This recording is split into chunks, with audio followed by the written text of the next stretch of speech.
ایک اور چیز، میک لاٹس آف دعا. جب بارش ہو رہی ہوتی ہے دعا قبول ہوتی ہے نا، کیونکہ اللہ تعالیٰ کی رحمت ٹھاٹھیں ماری ہوتی ہے. ان 10 دنوں میں بھی اللہ تعالیٰ کی رحمت کے دروازے کھل چکے ہیں اور اللہ کی رحمت ٹھاٹھیں مار رہی ہے. اللہ تعالیٰ کو ان دنوں میں کیے جانے والے اعمال سے زیادہ کوئی عمل پسند نہیں ہے. تو کثرت سے دعا کریں، ہو سکتا ہے کہ یہی وہ 10 دنوں جن میں آپ کی دعائیں انشاءاللہ قبول ہو جائیں. And number 7th point is give lots of charity. Sacrifice تو ہم نے کرنا ہے لیکن ان 10 دنوں میں، اور ان دنوں میں آپ اپنی زکوٰۃ بھی نکال سکتے ہیں اگر آپ نے نہیں نکالی، اور اپنے رشتہ داروں پہ خرچ کر سکتے ہیں، اپنی فیملیز پہ خرچ کر سکتے ہیں، اور اسپیشلی جو لیس پریولیج لوگ ہیں ہمارے معاشرے میں ان پہ خرچ کریں کثرت کے ساتھ. Number 8 is owner your parents. اپنے پیرنٹس کا خیال رکھیں، ان کے پاؤں دبائیں، ان کی مدد کریں اور خدمت کریں تاکہ وہ آپ سے راضی ہوں، اور جب وہ راضی ہوں گے تو انشاءاللہ اللہ بھی راضی ہو جائے گا. Number 9 point is صلۃ الرحم. اپنے قریبی رشتہ داروں کے ساتھ اچھا close ties of kinship maintain کریں. Maybe call them, send them gift, tell them that you love them for the sake of Allah subhanahu wa ta'ala, and just maintain the ties of kinship. 10th is enjoying good and forbid evil. دعوت کا کام کریں کیونکہ یہ بہت بڑا اور Nobel کام ہے. and the last point is seek forgiveness from Allah subhanahu wa ta'ala. رسول اللہ صلی اللہ علیہ وسلم نے فرمایا التائب من الذنب کمن لا ذنب لہ.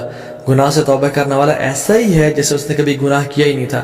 تو ان 10 دنوں میں ایک بہت بڑا موقع ہے کہ ہم اپنے تمام گناہوں کو بخشوا دیں اور اپنی اصل زندگی کے لیے کچھ آگے بھیج دیں انشاءاللہ تعالیٰ, کیونکہ sins have chains and shackles.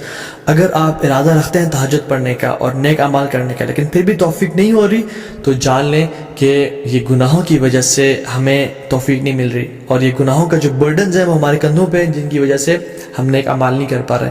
So in this race of good deeds, throw off your burdens inshallah ta'ala, or start with a fresh mind and with a new motivation.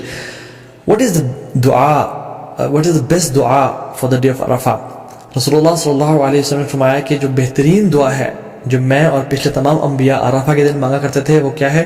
لا الہ الا اللہ وحدہ لا شریک لہ لہ الملک ولہ الحمد وہو علی کل شیء قدیر. This is the best dua to be recited on the day of Arafah. تو اس کو کثرت سے انشاءاللہ پڑھیں, صبح شام کے اذکار نہ چھوڑیں. ان دنوں میں اللہ کا کثرت سے ذکر کریں اور دن میں 100 دفعہ لا الہ الا اللہ وحدہ لا شریک لہ لہ الملک ولہ الحمد وہو علی کل شیء قدیر پڑھیں. سبحان اللہ و بحمدہ کا ورد کریں اور کثرت سے اللہ تعالیٰ کو یاد کرتے رہیں, کیونکہ عقبہ بن عامر رضی اللہ تعالیٰ عنہ نے فرمایا تھا یا رسول اللہ نجات کس چیز میں ہے؟ تو انہوں نے کیا فرمایا؟ لا یزال لسانک رطبا من ذکر اللہ. اے عقبہ بن عامر اپنی زبان کو اللہ کے ذکر سے تر رکھو تمہیں نجات مل جائے گی. ایک فارگوٹن سننا جو کہ ان دنوں میں ہم لوگ بھول چکے ہیں وہ یہ ہے کہ ابو ہریرہ رضی اللہ تعالیٰ عنہ اور عبداللہ بن عمر رضی اللہ تعالیٰ عنہما وہ کیا کرتے تھے کہ بازار میں جا کے اور مسجد سے نکلتے ہوئے اور مارکیٹ پلیسز میں اونچی تکبیرات پڑھا کرتے تھے, اللہ اکبر اللہ اکبر اللہ اکبر لا الہ الا اللہ واللہ اکبر اللہ اکبر وللہ الحمد, تاکہ تمام مسلمانوں کو احساس ہو کہ یہ ایام بہت امپورٹنٹ ایام ہے اور اللہ تعالیٰ کو کثرت سے وہ یاد کریں اور اللہ کا ذکر ادا کریں. تو اس میں اس چیز کو بھی ریوائو کرنا چاہیے جو باہری کنٹریز میں ہے. ایم ناٹ سینگ کہ آپ مالز میں جا کے اونچا اونچا اللہ اکبر کہنا شروع ہو جائیں اور لوگ ڈر جائیں کہ کچھ ابھی یہ پھٹنے لگا ہے, نہیں, بلکہ اپنے معاشرے میں اپنی مسلم کمیونٹی میں اور جہاں بھی آپ ہیں انشاءاللہ مسجد میں جاتے ہوئے مسجد سے نکلتے ہوئے اپنے گھر میں اس سنت کو ریوائیو کریں اور کثرت سے اجر پائیں, اور انشاءاللہ تعالیٰ جو ایک بھولی ہوئی سنت کو تازہ کر دے گا اس کا بہت بڑا اجر اور ریوارڈ ہے. ناؤ کمنگ ٹو سم فقہی مسائل بریفلی. جو شخص ارادہ رکھتا ہے کہ قربانی کرے اس کو چاہیے کہ وہ ان ذوالحجہ کے پہلے 10 دن کے داخل ہونے سے پہلے اپنے نیلز کو اپنے بالوں کو کاٹ لے تاکہ ان دنوں میں نہ کاٹے, ٹھیک ہے, کیونکہ اللہ نے فرمایا کہ جو شخص ارادہ رکھتا ہے قربانی کرنے کا تو اس کے لیے جائز نہیں ہے کہ وہ ان دنوں میں اپنے ناخن کو اور بالوں کو کاٹے, ٹھیک ہے. یہ ایک طرح سے اللہ نے فرمایا تاکہ جو لوگ احرام کی حالت میں ہیں اور جو لوگ حج میں ہیں ان کے ساتھ ایک یونٹی کی فیلنگ دی جا سکے, ٹھیک ہے. ہاں جو فیملیز مطلب جو وائف ہیں اور جو بچے ہیں جو قربانی نہیں کر رہے وہ لوگ کاٹ سکتے ہیں انشاءاللہ, دیٹس ناٹ اے پرابلم. لیکن اگر وائف قربانی اپنی بھی کر رہی ہیں تو پھر ان کے لیے بھی ہے کہ وہ اپنے بال اور ناخنوں کو نہیں کاٹیں گے انشاءاللہ تعالیٰ.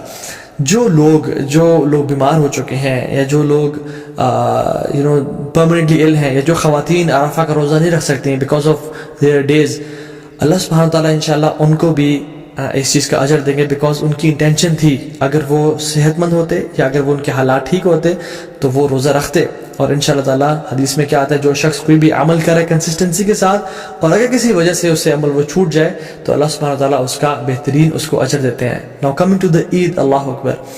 عید ایک بہت بڑا تحفہ ہے اللہ کی طرف سے. قرآن میں اللہ تعالیٰ فرماتے ہیں قُلْ بِفَضْلِ اللَّهِ وَرَحْمَتِهِ فَبِذَلِكَ فَلْيَفْرَحُوا, بے شک اللہ کے رحمت اور اللہ کی طرف سے فضل کے ساتھ فَبِذَلِكَ فَلْيَفْرَحُوا, اللہ تعالیٰ اس میں ریجوائز کرو اور خوشیاں مناؤ, کیونکہ یہ بہتر ہے ان سب سے جو تم لوگ جمع کرتے ہو.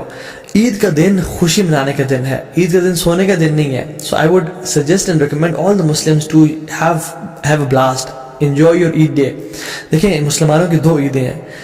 ایک عید, the first Eid comes after the best 10 nights of Ramadan, and the second Eid comes after the best 10 days of Dhul Hijjah. The first Eid comes after the month of fasting, and the second Eid comes after the month of Hajj and Ibadat.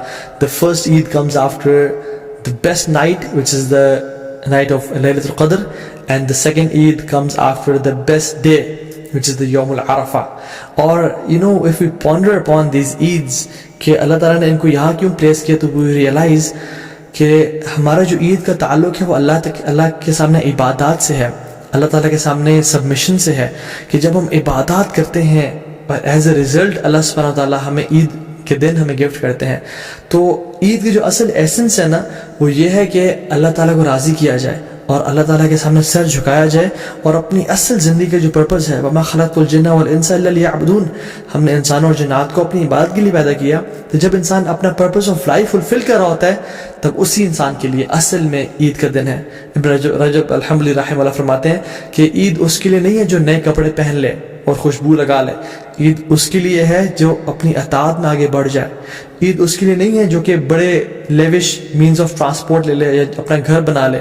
عید اس کے لیے ہے جس سے گناہ بخش چکے ہوں اللہ تعالیٰ اور اللہ سے راضی ہو چکے ہوں. سو عید واقعی میں ان لوگوں کے لیے جو کہ ان دنوں میں اسٹرائیو کرتے ہیں, اسٹرگل کرتے ہیں اور اپنے رب کو راضی کرنے کی کوشش کرتے ہیں.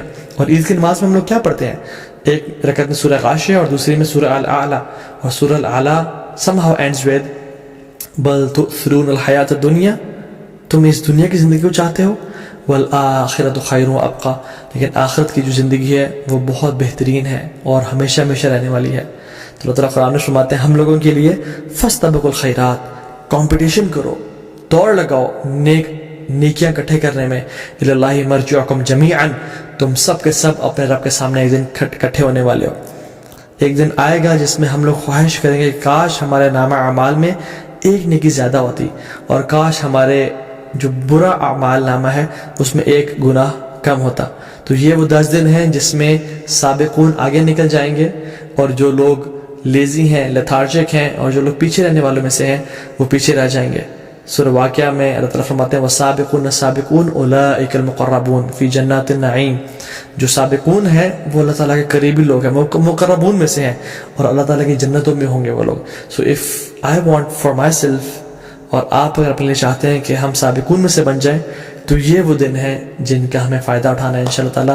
اللہ تعالیٰ اس علم کو ہمارے لیے منافع بنائے اور ان 10 دنوں کو بہترین طریقے سے ہمیں گزارنے کی توفیق دے. بارک اللہ لی و لکم. السلام علیکم ورحمۃ اللہ وبرکاتہ.